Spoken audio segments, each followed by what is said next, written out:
Imagine ser forçado a tomar uma decisão impossível. Você está dentro de uma barraca, aquecido, no meio de uma tempestade na Sibéria. Lá fora, a temperatura se aproxima dos 30 graus negativos. Então, alguma coisa acontece.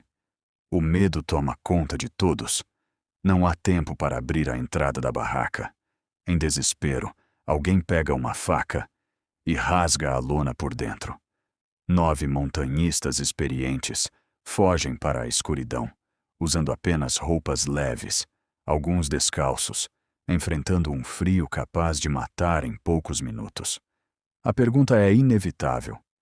O que poderia ser tão aterrorizante a ponto de fazer pessoas treinadas escolherem o congelamento em vez da segurança do próprio acampamento? Em fevereiro de 1959, essa pergunta se tornou um dos maiores mistérios da história.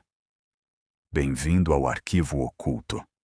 Hoje, vamos abrir o dossiê do incidente do Passo Dyatlov. Para entender essa história, precisamos voltar ao final de janeiro de 1959. Um grupo de 10 jovens estudantes e montanhistas do Instituto Politécnico dos Urais partiu para uma expedição que cruzaria centenas de quilômetros pelas montanhas geladas da União Soviética. Eles não eram aventureiros inexperientes. Todos possuíam treinamento avançado em montanhismo e esperavam conquistar a certificação máxima da época. O líder do grupo era Igor Dyatlov, um estudante de engenharia conhecido pela organização, disciplina e capacidade de liderar em situações extremas. Ao seu lado, mentes brilhantes como Zinaida, Lyudmila, Rustem e outros jovens cheios de vida. Havia também Semyon Zolotaryov, um veterano da Segunda Guerra Mundial de 37 anos, que se juntou ao grupo pouco antes da viagem, trazendo um ar de mistério à equipe. Juntos, os 10 integrantes pegaram o trem rumo ao norte da Sibéria. O clima era de absoluta confiança. Eles sabiam que o desafio seria grande, mas acreditavam que estavam prontos para qualquer obstáculo. Durante os primeiros dias da expedição, o grupo atravessou florestas cobertas de neve, rios congelados e montanhas praticamente inexploradas. Apesar das dificuldades, o clima entre eles era surpreendentemente leve. Os diários recuperados pela equipe de busca mostram jovens animados, fazendo piadas, cantando e registrando cada etapa da viagem. As fotografias revelam sorrisos sinceros, brincadeiras na neve e um grupo extremamente unido. No dia 27 de janeiro, eles iniciaram a caminhada a partir do pequeno assentamento de Vizay. Mas no dia seguinte, o destino começou a mudar a história daquela expedição. O jovem Yuri Yudin passou a sentir dores intensas, provocadas por uma doença reumática crônica. Depois de avaliar sua condição física, percebeu que seria impossível continuar enfrentando as montanhas. A despedida foi emocionante. Abraços, sorrisos, promessas de se encontrarem novamente poucos dias depois. Nenhum deles imaginava que aquele seria o último adeus. Yuri observou seus amigos desaparecerem lentamente entre a neblina e a neve. Sem saber, aquela terrível dor articular salvou sua vida. Ele se tornou o único sobrevivente. Mais tarde, Yuri diria que carregou pelo resto da vida a culpa de não ter continuado aquela caminhada. Naquele momento, restavam apenas 9 integrantes. No primeiro dia de fevereiro de 1959, o grupo iniciou a subida da montanha Kholat Syakhl. O nome, dado pelo povo indígena Mansi, costuma ser traduzido como Montanha dos Mortos. Apesar do significado sombrio, não existem evidências de que o local fosse considerado amaldiçoado. Ainda assim, o nome acabaria ganhando um peso quase profético após a tragédia. Naquela tarde, o clima piorava rapidamente. Ventos extremamente fortes levantavam neve suficiente para reduzir quase totalmente a visibilidade. Foi então que Igor Dyatlov tomou uma decisão que ainda hoje desperta debates entre especialistas. Em vez de descer algumas centenas de metros até a proteção natural da floresta, o grupo montou a barraca na própria encosta da montanha, completamente exposta ao vento. Talvez fosse uma forma de economizar tempo para o dia seguinte. Talvez acreditassem que seria apenas mais uma noite difícil. Nunca saberemos. Depois de preparar o acampamento, eles cozinharam, conversaram e escreveram em seus diários. Nada indicava preocupação, nenhum sinal de medo, nenhum pressentimento. Aquela seria a última noite registrada por todos eles. O grupo deveria entrar em contato alguns dias depois, mas a mensagem nunca chegou. No início, familiares não demonstraram preocupação. Atrasos eram relativamente comuns em expedições desse tipo. Entretanto, conforme os dias passaram sem qualquer notícia, a ansiedade deu lugar ao desespero. No final de fevereiro, equipes formadas por estudantes, militares e voluntários iniciaram uma grande operação de busca. Foi então que encontraram a barraca. Ela estava parcialmente coberta pela neve, vazia. Mas havia algo ainda mais estranho. Os investigadores perceberam que a lona havia sido rasgada de dentro para fora.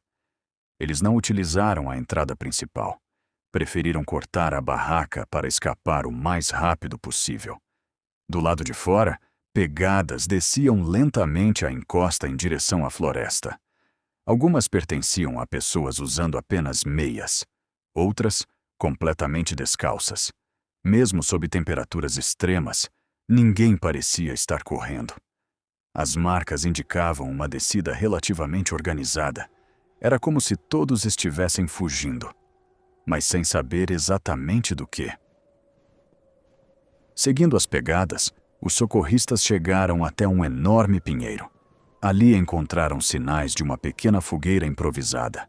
Ao lado dela estavam os corpos de Yuri Doroshenko e Yuri Krivonichenko. Vestiam apenas roupas íntimas. As baixíssimas temperaturas haviam congelado seus corpos completamente.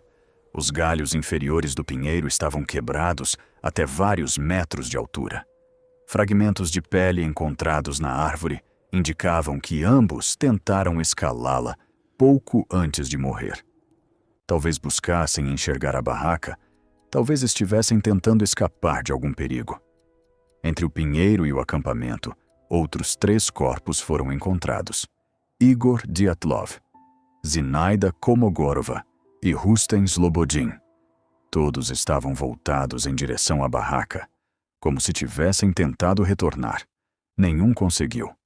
A causa da morte dos 5 primeiros foi determinada como hipotermia, mas o caso estava longe de terminar. Meses depois, quando a neve começou a derreter, a equipe de busca encontrou os 4 integrantes que ainda estavam desaparecidos. Eles estavam no fundo de uma ravina, cobertos por vários metros de neve. Foi nesse momento que o caso se transformou em um dos maiores mistérios da história moderna. As autópsias revelaram lesões extremamente incomuns. Nikolai apresentava uma grave fratura no crânio. Semyon e Lyudmila tinham múltiplas costelas quebradas e fortes danos internos. Segundo os médicos legistas, a força necessária para provocar aquelas lesões era comparável ao impacto de um grave acidente automobilístico. No entanto, não existiam ferimentos externos compatíveis. A pele permanecia praticamente intacta, como se algo tivesse esmagado seus corpos sem deixar marcas. Lyudmila também havia perdido a língua, e tanto ela quanto Semyon estavam sem os olhos. Durante décadas, essas características alimentaram teorias envolvendo assassinatos, experimentos militares e até fenômenos sobrenaturais. Ao longo de mais de 60 anos, praticamente todas as hipóteses imagináveis foram apresentadas. Ataques do povo Mansi, prisioneiros fugitivos, experimentos militares secretos, objetos voadores não identificados, criaturas desconhecidas. Entretanto, nenhuma dessas teorias encontrou provas concretas. Em 2021, pesquisadores publicaram um estudo na revista científica Nature, propondo uma explicação baseada em física e modelagem computacional. Segundo o estudo, ao preparar o terreno para montar a barraca, o grupo pode ter desestabilizado uma camada específica de neve. Horas depois, ventos muito fortes favoreceram o deslocamento de uma pequena avalanche de placa. Esse tipo de avalanche pode exercer enorme pressão sobre quem está abaixo, causando fraturas graves e, ao mesmo tempo, deixando poucos sinais externos.